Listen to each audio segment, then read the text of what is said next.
بسم اللہ الرحمن الرحیم وبہ نستعین انہ خیر ناصر و معین وصلی اللہ علی محمد و آلہ الطاہرین۔ الحمدللہ، خداوند منان کے لطف و کرم سے ہماری گفتگو جواہر البلاغہ میں تھی۔ اچھا، گزشتہ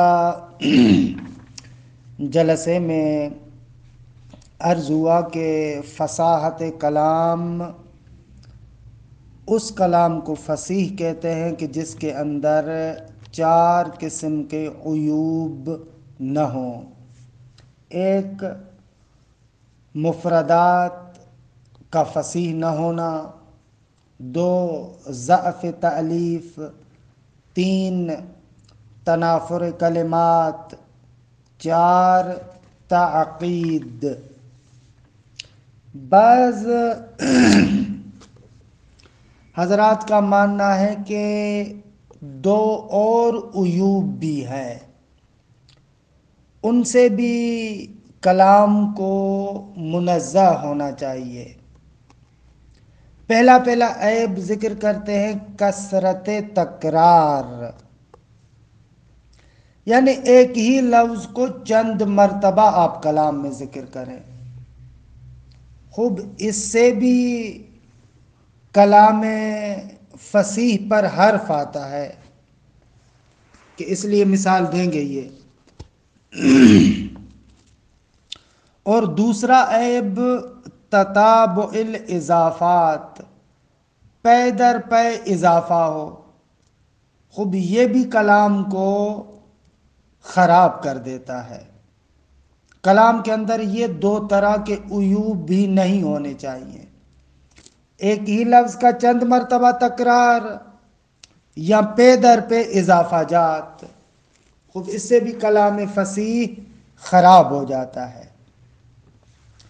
مصنف کہتے ہیں کہ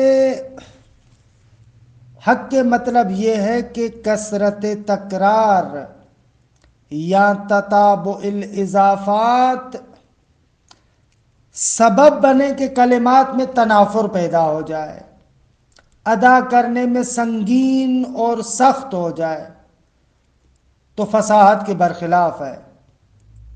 اور اگر تنافر کلمات کا باعث نہ بنے تو مخل فصاحت نہیں ہے۔ اچھا، دیکھیں اس مطلب کو۔ وقیل انہ یخل بفصاحت الکلام امران آخران ایضاً۔ بعض حضرات کہتے ہیں کہ آغا فصاحت کلام کو 2 اور چیزیں بھی خراب کرتی ہیں۔ انہو کو ضمیر شانی قرار دے۔ الاول کثرت التکرار۔ خوب، یہاں پر تکرار یعنی حد اقل 2 مرتبہ، کثرت یعنی حد اقل 3 مرتبہ۔ تو اس عبارت کے اعتبار سے کثرت التکرار یعنی 2 کم از کم 6 مرتبہ ہو، ایسے ہی ہوگا نا۔ تکرار یعنی کم از کم 2 مرتبہ، کثرت یعنی کم از کم 3 مرتبہ، تبھی اس پر کثرت کا اطلاق ہوگا۔ حالانکہ مقصود یہ تھوڑی ہے کہ ایک کلام میں ایک لفظ مثلا 6 مرتبہ استعمال ہو یا اس سے زیادہ استعمال ہو تو وہ غیر فصیح بنے گا۔ حتیٰ 3 مرتبہ بھی اگر لفظ آ جائے تو بھی اس کو کثرت تکرار ملاتے ہیں۔ حالانکہ 3 مرتبہ کو کثرت تعبیر تو شامل نہیں ہے، تو اس کو کیسے حل کریں گے؟ تو اس کا جواب یہ ہے کہ کثرت 1 مرتبہ 1 اور 2 کے مقابلے میں ہے، یعنی تثنیہ اور واحد کے مقابلے میں۔ کبھی کبھار کثرت وحدت کے مقابلے میں ہے۔ تو اس اعتبار سے تکرار کی کثرت، خوب دیکھیے یہ 3 کو بھی شامل ہو جائے گا۔ الاول کثرت التکرار، یعنی کیا؟ یعنی یہ وہی کون اللفظ الواحد تعدد مرتن بعد اخرى، کثرت تکرار یعنی ایک ہی لفظ چند مرتبہ استعمال ہوا ہو. اردو میں اچھا ترجمہ اس کا محاورتاً یہی ہوگا، چند بار استعمال ہوا ہو. اعلیٰ لفظی ترجمہ تعدد، وہ متعدد ہوا ہو، مرتن بعد اخرى، ایک کے بعد دوسری مرتبہ، کہ اردو میں محاورتی ترجمہ کرے یعنی چند مرتبہ ذکر ہوا ہو. کقولہ، جیسے شاعر کا یہ شعر ہے، انی و استار سطرن سطرا لقائل یا نصر نصر نصرا، کہ یہاں پر نصر کو 3 مرتبہ لایا گیا ہے. اچھا، یہ شعر کے ترجمے کے لیے اس کی ترکیب پر غور کریں. انی، انا حرف مشبہ بالفعل، یا اس کا اسم، اس کی خبر ہے لقائلون، یہ اس کی خبر ہے. وَأَسْتَارٍ سُتِرْنَ سَتَرَا، یہ جملہ معترضہ ہے.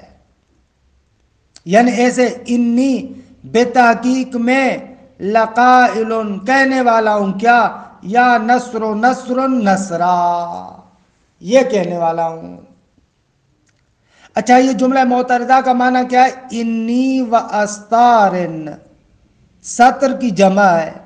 سطر سے مراد یعنی قرآن مجید کی سطریں.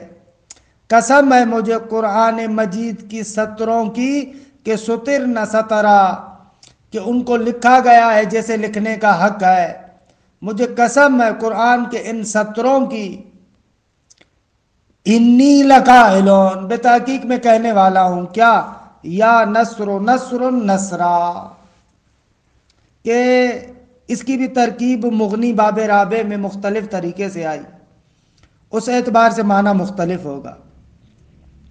ایک مرتبہ آپ کہیں کہ یا نصرو، یا حرف ندا ہے، نصرو منادا، نصر نصرا، یہ جو دونوں نصر نصرا ہے یہ عطف بیان یا بدل ہے. درست آگا؟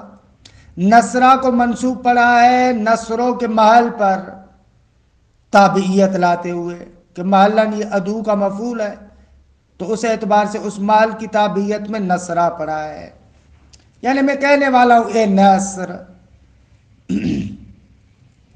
ایک ترکیب یہ کی ہے کہ نصر دوم کو آپ تاکید لفظی قرار دیں، یا نصر و نصرن، اور تیسرا جو نصرن ہے اس کو مصدر دعائیہ قرار دیں، جیسے سقین و رعین میں کہتے ہیں نصرک اللہ نصرا، یعنی ایسے یا نصر و نصرن نصرک اللہ نصرا، مصدر دعائیہ. یا بہرحال اس کے علاوہ بھی اور بہت ساری ترکیبیں ہیں. مقصد کہنے کا یہ ہے کہ یہاں پر ایک لفظ کو متعدد بار استعمال کیا گیا ہے. الثانی، اور دوسرا عیب جو کہا گیا ہے وہ ہے تتابع الاضافات، پے در پہ اضافے. یہ کیا ہے؟ وَهُوَ كَوْنُ الْإِسْمِ، کہ اسم یہاں پر اسم جنس ہے یہاں، اور الف لام، یا ایسے کہ الف لام یہاں پر الف جنسی ہے.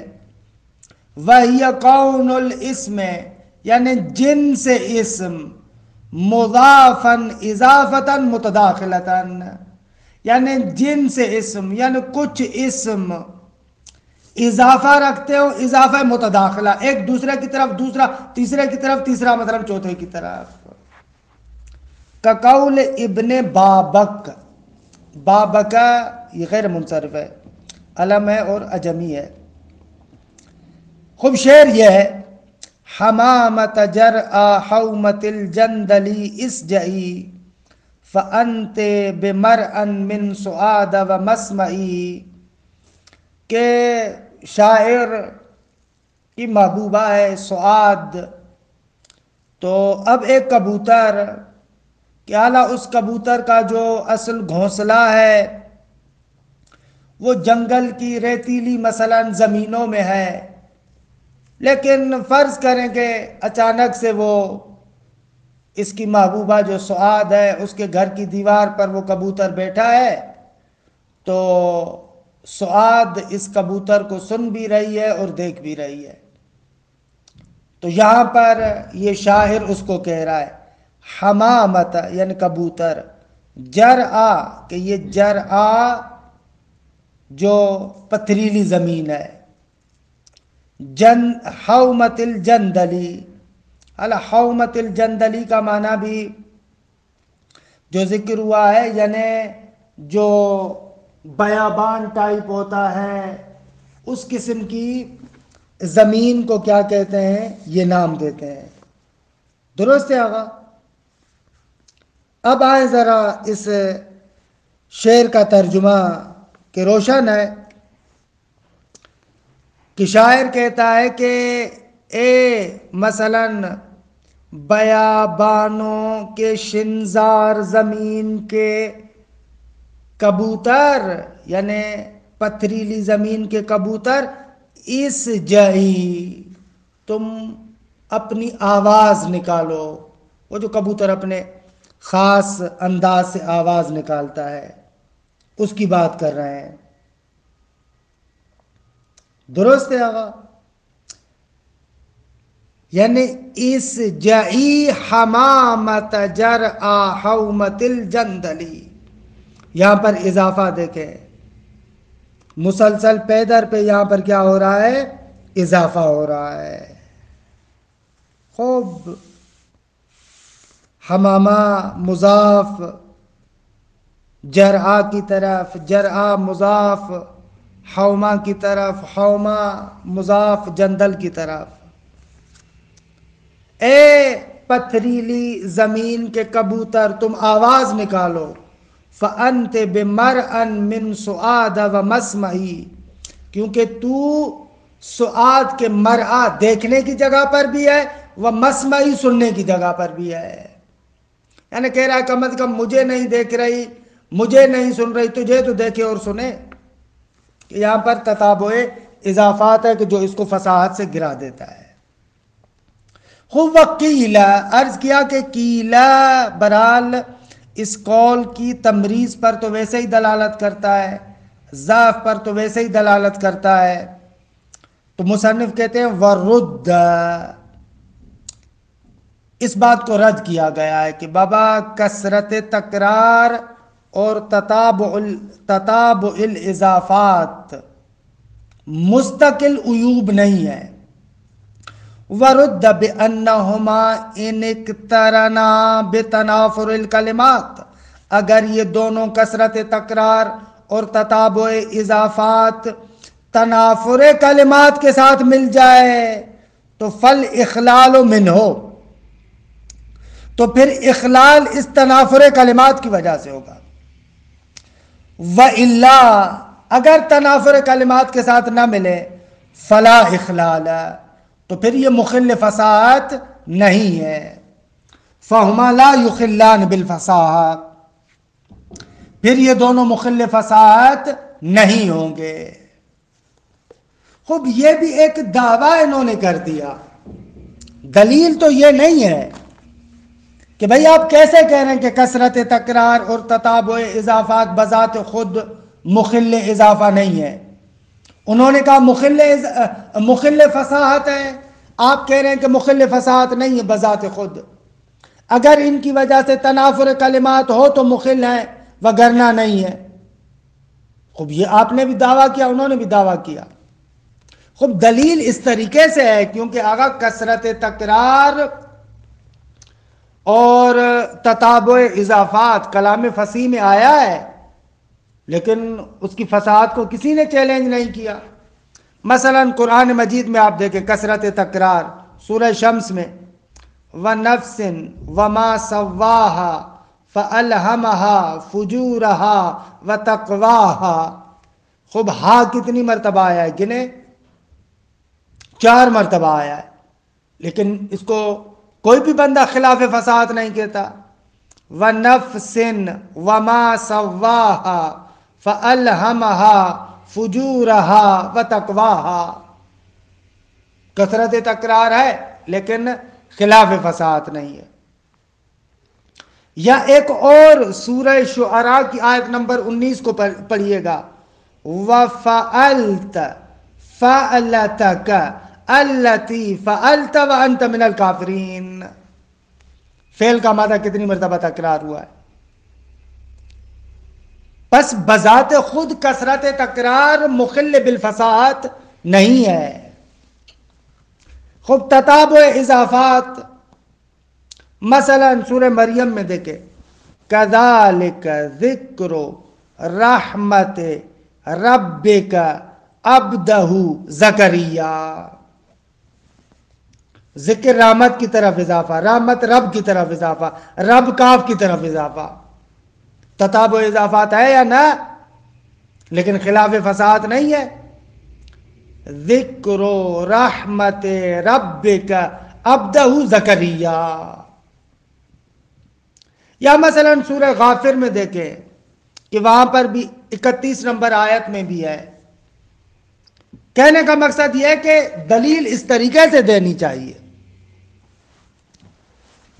فتبین، بحث کا خلاصہ کر رہے ہیں کہ خلاصہ کلام یہ ہوا، ان الکلام الفصیح کلام حسن، کلام فصیح وہ کلام ہے کہ جو حسن اور زیبا ہو، یسہل النطق بہ، کہ جس کو ادا کرنا بولنا آسان ہو، وَيُفْهَمُ مَعْنَاهُ، اور اس کا معنی سمجھ میں آئے، وَيُوَافِقُ الْقِيَاسَ النَّحْوِيَّ، اور قیاس نحوی کے مطابق ہو، مَعَ فَصَاحَةِ کلماتِهِ، ساتھ اس کے کہ کلمات بھی کیا ہو، اس کے فصیح ہونے چاہیے۔ یہ فصاحت کلام ہے۔ اچھا، آخری چیز رہ جاتی ہے فصاحت متکلم۔ فرماتے ہیں عرفوا فصاحت المتکلم بأنہا ملکۃ یا ملکۃ یقتدر بہا صاحبها علی التعبیر عن المقصود بکلام فصیح فی ای غرض کانا۔ اس مطلب کو سمجھیں۔ دیکھیں آگا، انسان کے نفس کی مختلف کیفیات اور حالتیں ہوتی ہیں، درست؟ انسان کے نفس پر مختلف حالات طاری ہوتے ہیں۔ یہ جو حالات اور حالتیں انسان کے نفس پر طاری ہوتی ہیں، ان کو کہتے ہیں کیفیات نفسانیہ۔ بہرحال فلسفے میں ان کے بارے میں تو گفتگو ہوتی ہے۔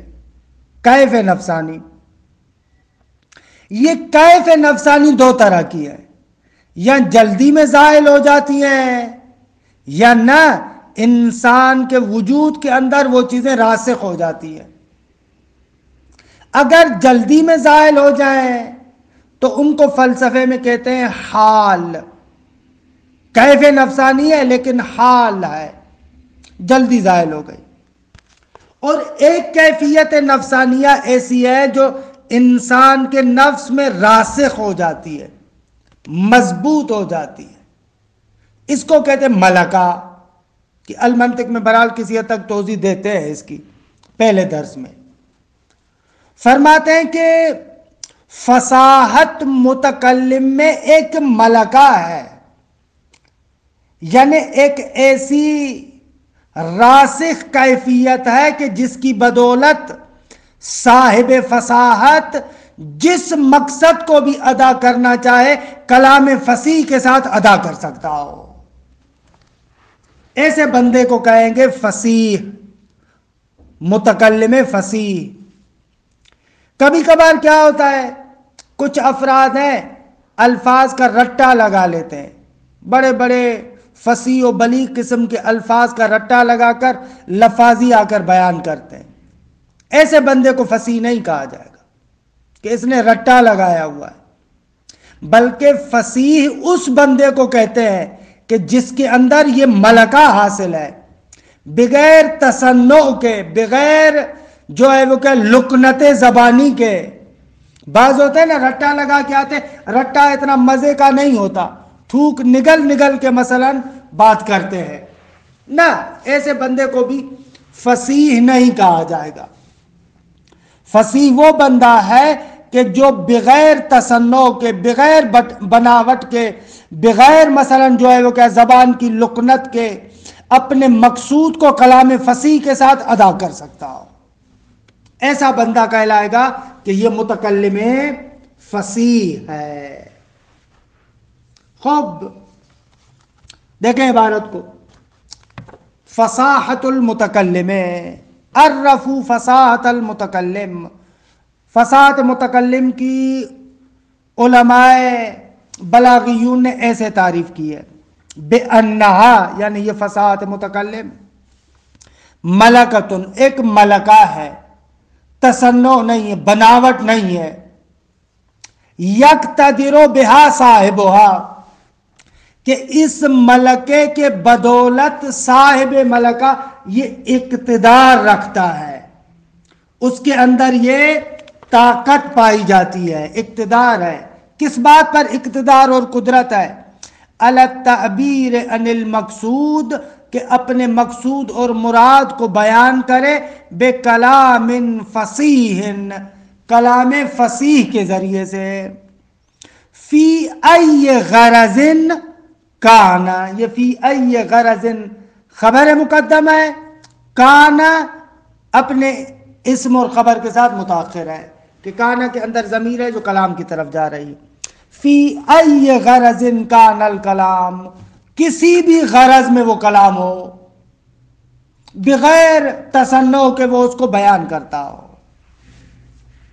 اچھا، والملکتو، خود ہی بیان کریں ملکہ کیا ہے؟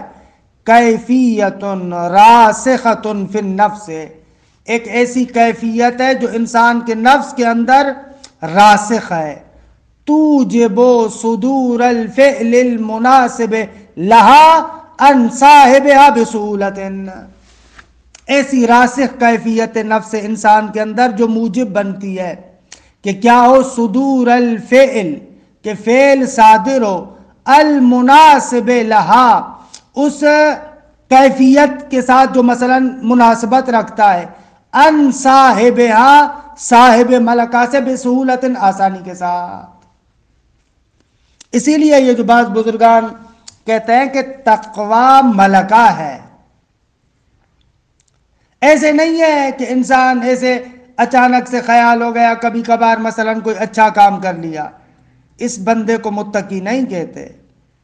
بعض لوگ ہوتے ہیں نا، ان کو اگر آپ کہیں کہ فلاں اچھا کام کرو تو ان کے اوپر پہاڑ گر جاتا ہے۔ خوب اس کا معنی یہ ہے کہ اس کے اندر اچھائی کا ملکہ نہیں ہے۔ ملکے کی خاصیت یہ ہوتی ہے کہ وہ افعال آسانی سے اس سے سرزد ہوتے ہیں، کانو بغیر سوچے ان کاموں کو کر رہا ہے۔ مثلا جیسے ہمارے یہاں روحانی ہے، خوب اس کی زبان پر گالی بہت مشکل سے آتی ہے، کیوں؟ بابا اس میں تکلف کرنا پڑتا ہے، اس نے اپنے آپ کو بنایا ایسا ہے کہ زبان پر گالی نہیں لاتا۔ تو یہ تقوی، اخلاق، عدالت، یہ ملکات ہیں کہ انسان کا نفس فوراً اچھائی کی طرف جاتا ہے۔ اس کے مقابلے میں العیاذ باللہ بعض لوگوں کے اندر برے کاموں کے ملکات ہوتے ہیں۔ مثلا العیاذ باللہ، خدا ہم سب کو اپنی پناہ میں رکھے، کسی کے اندر غیبت کا ملکہ بن جائے، وہ بغیر سوچے غیبت کرتا ہے، چلتی رہتی ہے، اصلاً کوئی مسئلہ ہی نہیں ہے، خوب اس کے اندر یہ ملکہ بن گیا ہے۔ تو بہرحال ملکے کی خاصیت یہ ہے کہ کانو اس سے افعال وہ نہ چاہتے ہوئے صادر ہوتے ہیں۔ اس ملکے کے لیے بہترین مثال دوں نا میں آپ کو، یہ جو مثلا ڈرائیور ہوتے ہیں، آپ کسی کے ساتھ بیٹھے، ڈرائیورنگ کر رہا ہے، خوب آپ کے ساتھ بات کر رہا ہے، یعنی ایسے آگے کوئی مثلا اوپر آ رہی ہے جگہ، نیچے آ رہی ہے، کیا ہو رہا ہے، اس کے ہاتھ پاؤں بریک پر، اسٹرنگ پر خود بخود چل رہے ہوتے ہیں، کانو بغیر سوچے اس کے یہ ہاتھ اور پاؤں وغیرہ کام کریں، کیونکہ اس کے پاس اس ڈرائیورنگ کا ملکہ ہے۔ تو بہرحال فصاحت متکلم میں بھی ملکہ ہونا چاہیے کہ جس مقصود کے لیے چاہے کلام فصیح کے ذریعے سے فوراً اس کو ادا کر سکے، ایسے بندے کو کہا جائے گا کہ یہ متکلم فصیح ہے۔ وفی تعریف الفصاحت بالملکہ دلالۃ علی ان المتکلم فصیح اذا وجدت یا وجدت فی تلک الملکہ. آغا تعریف فصاحت متکلم میں ملکے کو لانا، اس میں دلالت ہے اس بات پر کہ متکلم فصیح وہ ہے کہ جس کے اندر یہ ملکہ ہونا چاہیے. وَإِن لَمْ يَتَكَلَّمْ بَعْدُ، بے شک ابھی تک اس نے بولا بھی نہ ہو لیکن ملکہ ہے، پھر بھی وہ بندہ کیا کہلائے گا؟ فصیح کہلائے گا. اور اسی نقطے کو تعریف میں یقتدرو یا یقتدرو صاحب ہوا ہے، یقتدرو کے ذریعے سے بھی بیان کیا جا رہا ہے. خلاصہ کلام، فصاحت کے بارے میں ہماری بات یہاں پر مکمل ہوتی ہے.